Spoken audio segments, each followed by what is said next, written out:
ayan, murang iPhone 13 Pro Max. Meron po yan dito sa ating trusted seller sa Green Hills, ang Malin Gadget Shop Stall XC05, second floor, Green Hills, San Juan City. Ito, ang dami po nilang stock.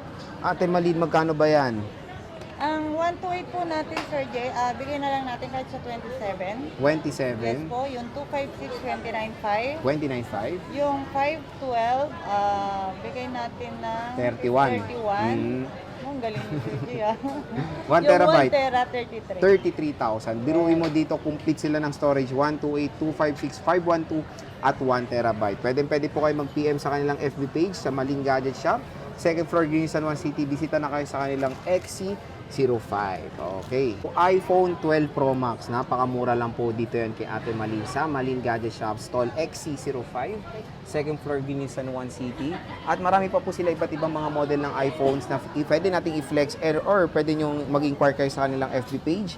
Ate Malin, magkano po ba ang ating 12 Pro Max? Ang 12 Pro Max natin, Sir Jay, 128 is 24. 24. 256, 26. Tapos Tapos yung 512, 512, bigyan na lang natin kahit sa 28. 28,000 pesos. So again, ito po yung mga stock nila, usually mga nasa battery health 90 plus or 80 plus % battery health, which is napakataas sa 12 Pro Max. So bisita na kayo kay Ate Malin with lifetime service warranty, free OS update, at meron to inclusion na charger, case, and tempered glass.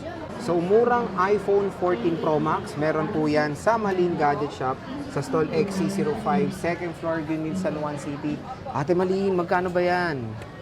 Yung 128 po natin, sa 14 Pro Max na meron tayong dalawang available na 128. May Smart tayo, bigyan na lang natin kahit sa 34 po. Wow, 34. Yung open line po, 36. 36. Tapos yung 256 is 38. O, di ba, nasa 30 plus lang ang mga 14 Pro Max dito sa Malin Gadget Shop sa stall XC05. Ayan, second floor, Green San Juan City. So, kunin nyo yung Smart Lock, napakamura po. At pwede po sila sa COD. Kung nasa Metro Manila kayo, pwede COD. And outside Metro Manila is via LBC with certain down payment. So, ayan, pwede kayo mag-PM, pwede kayo magpa-reserve sa Malin Gadget Shop. PM na kayo sa kanilang FB page.